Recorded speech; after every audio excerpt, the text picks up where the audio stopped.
মানুষের জীবন সারা জীবন একরকম চলে না। আজ ভালো আছি, কাল ভালো থাকবো এমন কোনো কথা নেই। আবার আজকে খারাপ দিন যাচ্ছে বলেই যে সামনে খারাপ দিনই যাবে এমনও কোনো কথা নেই। আসসালামু আলাইকুম, সবাই কেমন আছেন? আশা করছি সবাই ভালো আছেন। আলহামদুলিল্লাহ, আমিও ভালো আছি। তো আজকে খুব সিম্পল একটা ভিডিও শেয়ার করছি। তো আজকে আমি একটু সবজি করব। তো জাস্ট সবজিটা করার জন্য আমি ফার্স্টে পেঁয়াজ, জিরা, কাঁচামরিচ আর একটু ধনিয়া পাতা দিয়ে দিছি। এবার এটাকে একটু নাড়াচাড়া করে একটু ভেজে নিব। এরপরে আমি এর মধ্যে কাটা বেগুনগুলো দিয়ে দিব এবং কাটা বেগুনগুলো দিয়ে একটু ভেজে নেব। আজকে সবজিটা একটু আলাদা করে করতেছি। তো আমি প্রথমে পাতাকপি, তারপরে গাজর, আলু, আরও বিভিন্ন সবজি যেগুলো আছে ওগুলো ভাপ দিয়ে নিছি। আর বেগুনটা যেহেতু অনেক নরম একটা সবজি, তো যার জন্য কিন্তু আমি বেগুনটা আগে দিয়ে দিচ্ছি। আর এটা একটু ভেজে নিয়ে ওই ভাপ দিয়ে রাখা সবজিগুলো দিয়ে দিব। আর এর মধ্যে একে একে আমি কিন্তু হলুদ গুঁড়া আর লবণ দিয়ে ভালো মতো ভেজে নেব। তো প্রথমে যে কথাটা বললাম, মানুষের সময় কিন্তু সবসময় একরকম যায় না। আমি চোখের সামনে একজনকে দেখেছি, আমাদের একটা রিলেটিভের কথাই বলি, যাদের অর্থবিত্ত কোনো দিকেই কম ছিল না এবং তারা প্রচণ্ড পরিমাণে ভালো অবস্থায় ছিল। ছোটোবেলায় দেখতাম, যখন তাদের বাসায় যেতাম দেখতাম যে অনেক ভালো একটা অবস্থায় তারা বিলং করে। এবং এই কিছু বছর আগেই বলবো, তো হঠাৎ করে তাদের অবস্থার কিন্তু অবনতি ঘটে, যে কারণেই হোক আর যেভাবেই হোক। দাম্ভিকতা, অর্থ, প্রতিপত্তি কিছুই কিন্তু সারা জীবনের জন্য নয়। সব কিছু একদিন ছেড়ে চলে যেতে হবে। হয়তো নতুন করে কিছু পাওয়া যাবে, আবার অনেক কিছুই হারাতে হবে জীবনে। তো যাই হোক, তো লাস্ট অবধি তাদের জীবনের যে দুঃখ দিন দশা গেছে, তো সবার মুখে যখন শুনতাম তখন খুব খারাপ লাগতো। আসলে মানুষ কোথা থেকে কোথায় নেমে যায় আর কোথা থেকে কোথায় উঠবে সে কেবল আল্লাহ পাকই ঠিক করে দিবে। আমরা কিন্তু কেউ জানি না যে ভবিষ্যতে আমাদের জন্য ওয়েট করতেছে। তো জাস্ট ছোট্ট একটা গল্পই আপনাদের সাথে শেয়ার করলাম যে মানুষের অবস্থার অবনতি হতে সময় লাগে না। আবার আমি চোখের সামনে দেখেছি অনেককে, আমার ছোট্ট জীবন, আমার থেকে অনেক বয়স্ক মানুষ যারা আছে তাদের অভিজ্ঞতা হয়তো অনেক বেশি। তো আমি চোখের সামনে দেখেছি যে অনেককে অনেক খারাপ অবস্থা থেকে অনেক ভালো জায়গায় যেতে। তো আমি খুব জীবনে চেষ্টা করি যে উন্নতি করার।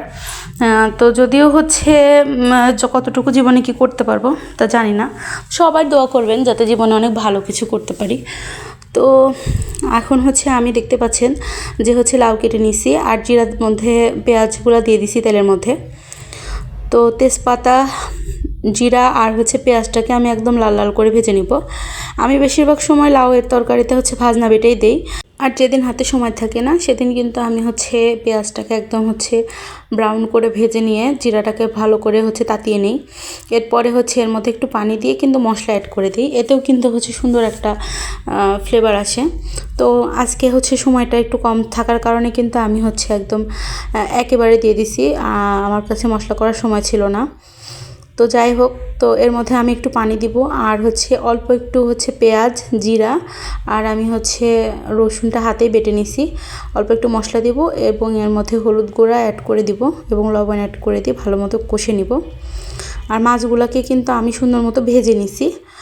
তো মাছগুলো ভেজে নিছি আর লাউটাকে আমি ভাপ দিয়ে নিব, কারণ লাউ যদি একটু মসৃণ না হয় তাহলে আমার কাছে অতটা লাউয়ের তরকারি মজা লাগে না। তো যার জন্য আমি একটু লাউটাকে ভাপ দিয়েই নিই সবসময়ের জন্য। তো এই পর্যায়ে কিন্তু আমি কাঁচামরিচও অ্যাড করছি এর সাথে এবং সব কিছু দিয়ে ভালো মতন কষিয়ে লাউটাকে কষায় নিয়ে এরপরে মাছ দিয়ে দেবো এবং তরকারিটা কমপ্লিট করে ফেলবো।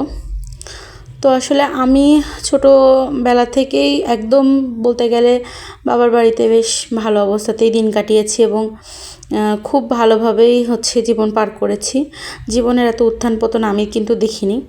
তো হয়তো অনেকে অনেক ছোটোবেলা থেকে স্ট্রাগল করে, আমার জীবনে এরকম না। তবে এখন আমার মনে হয় যে জীবনে অনেক বেশি স্ট্রাগল করা উচিত। আর পড়াশোনার প্রতি সারা জীবনই আমি অনেক উদাসীন ছিলাম, তবে এখন মনে হয় যে আসলে অনেক বেশি পড়াশোনা করা উচিত। জীবনে যদি বেশি পড়াশোনা না করা হয় তাহলে জীবনে উন্নতি করা সম্ভব না।